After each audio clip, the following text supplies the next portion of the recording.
Hello everybody, my name is Claudia and this is Katie Counseling. Welcome to my channel. On this channel I share my journey through graduate school, and it's been almost 2.5 years, I would say. Yeah, I think it's almost exactly 2.5 years now since I've started my journey. I will be done in August with this degree. It's going to be Master of Science in Clinical Mental Health Counseling, and I will be eligible to get a license in the state of Florida or anywhere in the United States to become a licensed mental health counselor, licensed LPC, LPCC, whatever it is around the United States. But that is the master's degree that I am getting here shortly. And today I wanted to kind of mention the unexpected things that people may or may not go through, the things that I went through, and kind of my experience and things to consider before getting into this program. So to start, the first thing that I wanted to talk about is the impact that it has on your life, and how kind of you do have to have a schedule and be kind of rigid about it, because it does have big impacts, at least for me. It has impacted my family life, my free time, being able to hang out with friends and go and do things. And to be brutally honest, you guys, drinking or things like that, I just don't have time for that kind of stuff. And some people are sober, some people are not sober, but it's one of those things where I've had to make my life fit what I'm trying to achieve, right? And I'm not saying if you have a glass of wine or a drink or whatever, that's your thing, but even for my life and how things are, and having to work and be a mother and go to internship and do schoolwork, I personally can't afford to feel hungover or not feel well or stay up late at night, or later up at night to participate in, hanging out with my friends and going for a drink or something like that. And I just wanted to be fully transparent about that, because over the past 2.5 years, I've turned down every request from my friends. And where I work at, sometimes people let's go get something to eat or whatever, and I've said no every single time. And at the end of the day, you sometimes stop getting invited because you never go. And not even just for the drinks part, just to go grab some food after work, because I work at night. I work from 4 to 10 or 4 to 11, and it can get a little lonely, you guys. Those connections that you and your friends might understand, they get it. You're in school, they get it. But when they get that message every single time, I love my friends and they still invite me, but it's always no, I might not show up. I probably won't go because I have school. And it's we have to realize they're living their own life, and they understand that we're on a journey, we're in school, and it's intense, but at the same time, they don't get everything that we're doing. So sometimes it kind of may be oh, come on, just come out. And once in a while, I recommend for self-care, go and do it. Go and hang out with your friends, go hang out with your family, go do something, even if you're tired one day, okay? Go do it. Because this type of resentment can kind of build up over time, where it happened to me. I'm going to be fully transparent with you guys, where, I thought to myself one day, I was oh yeah, I'm doing all this, I'm crushing my goals. I do this checklist in my head where I'm all my assignments are in, I have all my hours for internship, my son's doing good, my house is clean, whatever, the basic stuff that you have to do. Not basic, but you know what I mean. For me, it's what I have to do no matter what. That's the norm. And then, in my head, I'm well, I want to go dancing in Miami. I want to go see a concert. I want to go to a hockey game, whatever. And Could I go and do that? Yeah, like I work really hard. Like I save money. I make sure my finances are as good as they can be. And that's my next point in this process. But like, you know, how tired is it going to make me?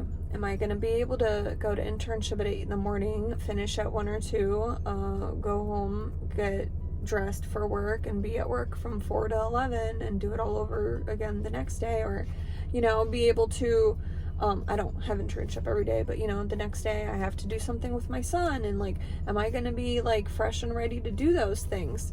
Probably not. So, the decisions, I don't know, you guys, like, I only have a certain amount of energy.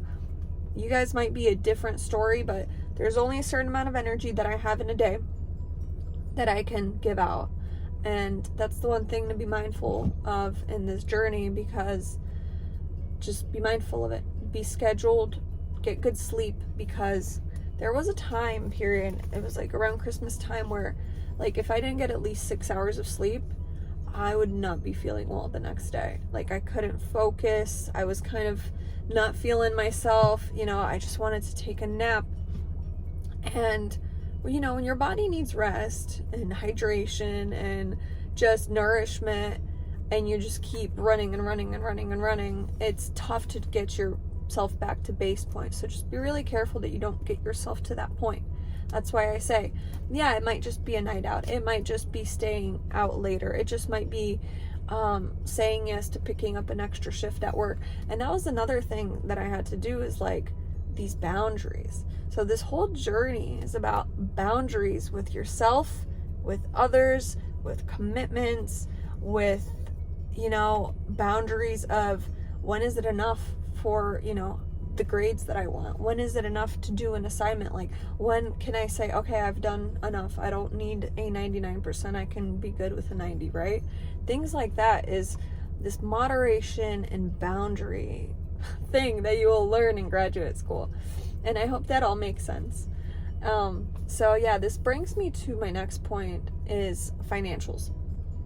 Everybody's financials are completely different. I understand that. I know that. There's people that know how to manage their money. There's people that are learning to manage their money. There's people that know how to manage their money in an amazing way. I'm in the middle. I'm learning. Okay. I'm a continuing student of money life. Okay. And, you know, I'm learning about investing, saving. You know, you try to make food that will save you money. You try not to go out to eat all the time. You try to save here and there, and, you know, you do the best you can. And especially you guys in grad school, especially for me, convenience is the key word here for me. Is when you are packed, right? When your schedule is packed, you will pay for convenience. But I've noticed that certain things are costing me way too much. You know, I'll get paid, I'll pay all my bills, do this and that, and then I'm like, oh man, I made more. You know, like, do I really need to do these things as a convenience? Or can I go back to the drawing board, pencil it in somehow, and be able to save money to have more mental peace? You know what I'm saying? So everything in graduate school for me, between working and being a mother, and I know that's not everybody's scenario, but I'm sure even if you don't have kids, you have a hobby, or you have a friend group you love to travel with, or a club or golf, or whatever your thing is, you still have to divide your time up, right? So just be mindful of finances, and definitely, you know, if you do have student loans, that's something that's been on my mind as well, because I think we have 6 months after we graduate to pay them back. So for me, that will be in March 2024, I will have to start paying off my loans. And that is a big decision right now in me choosing where I may go work after, and deciding what I will be doing. And I need to make another video about this, because there are opportunities once you graduate that are paying pretty good, that will also provide student loan repayment. And so it just depends what works best for me and how I'm going to navigate that. And I'll have to make a separate video for that. But yeah, for this video, I wanted to talk about how it impacts your relationships, family, friends, things like that. How you have to be cognizant of money, because it's a process. And the last thing I wanted to add to that is I drive a lot, and again, that's my decision. Your internship could be down the street from you and you can walk there, but I drive 60 miles each time I go there, and it's a lot of gas money. It's like an expense where, like, you know, when I was signing up, I knew it would be like an extra $50 a week. I knew that. So that's $200 a month. And then let's add the conveniences in there. Oh, I want to grab a sub. I want to grab some quick lunch, you know, because I have to go to work. I'm not cooking. Or if you do cook, good for you. You know what I mean? If you meal prep, amazing. But sometimes I literally had like 20 minutes to eat, and yeah, I'm gonna go spend the $15 on a sub, or I'm going to grab some, you know, takeout, $20 here, you leave a tip, you know? So it's things like that just to be mindful of, because it's the whole experience that is costly, right? It's the gas, it's the food, it's your time, it's where you spend your time, and clothes as well. Like when you go to internship, like, do I want to present myself in which way, right? Like, I like to wear certain things when I go to a professional setting, and for myself, you know, I dress a certain way, and that's important to me. And everybody has their preference, but that's also something to think about as well when you're getting into, you know, stepping into that professional self. And see, there's another video I can do. It's that mindset shift, and I'm getting to the end, you guys, and now I'm just starting to see so many different things, and I hope this video was helpful. I think I'll need to make a part 2, because I just have so many things to talk about on here. But until then, you guys have a wonderful day. Follow me at Katie Counseling over on Instagram, and if you made it this far, leave me something pink down below in the comments. Alrighty guys, have a good day.